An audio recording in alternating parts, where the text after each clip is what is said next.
gudoomiyeyaasha ku-xigeenada xildhibaanada wasiirada dhammaantiin assalaamu calaykum waraxmatullaahi wabarakaatu iyo intii kale aan ka tegayba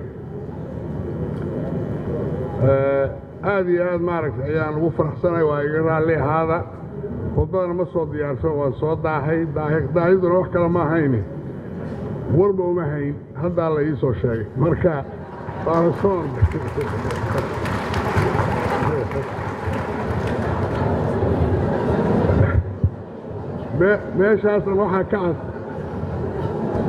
meeshaasna waxaa ka soo baxday sokoye la jecel yahana maahi shisheeye laga baqaayana maahi marka sidaa daraaddeed inaan maaragtay iska daba goosto oo ka soo daba ordo waa igu waajib waana imid alxamdulilah rabbilcaalamiin dhammaantiin aad iyo aad baad u salaaman tihiin guddoomiyaha cusub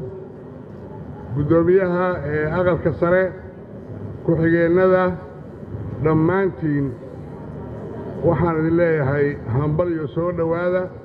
isbeddelku waa wax fiican mararka qaarkood inkastoo anugu ma jecli isbeddelko waxaa iiga dhex muuqda had iyo jeer dibudhac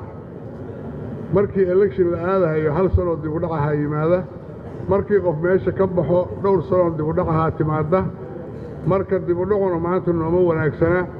waxaan nahay dad curduna waxaan nahay dad aad iyo aad maaragtay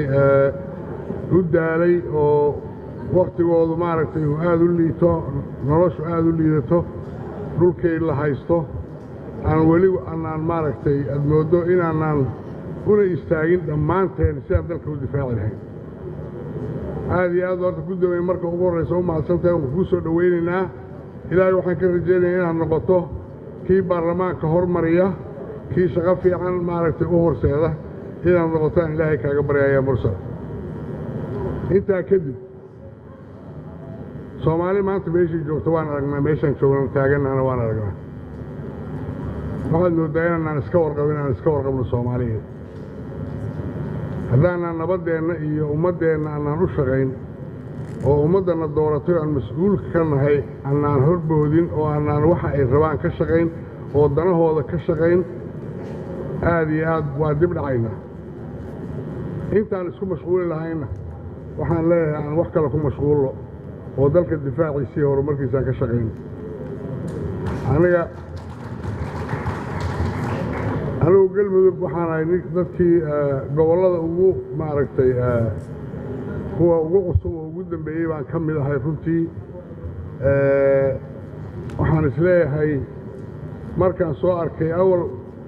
xamar baan iska joogayoo waxay igu ahayd arrinteedu arrin maqal keliya iyo muuqaal badanna kama haysan laakiin waxaan ogaaday dadkeennii ma fiicna aad bay u liitaan aad bay dib u jiraan dhaqaale xumaa haysa hoggaan xumaa haysa inay fakeraan xataa wax wanaagsan kama fakerayaane wax xun keliya ku fakerayaan waxaan ka rajaynayaa xildhibaanada soomaalida ah guddoomiyeyaasha madaxweynaha ra'iisul wasaaraha iyo wasiirrada cid walba walaalayaalo aan ilowno see ku soo laabannaa aan ilowno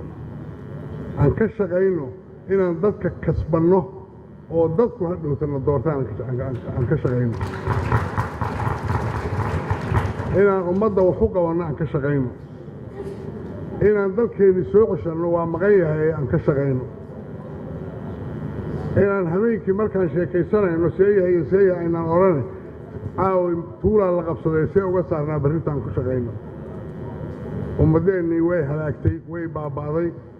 meel xun bay sii marayaan soomaalinimadii inay nacaan bay sii maraysaa ummaddii soomaaliyeed walaalayaal war kale ma haya anugu guddoomiye soo dhowaaw xildhibaanadu soo dhowaada mooshinka iyo dhibaatada iska daayoo si fiican u shaqeeya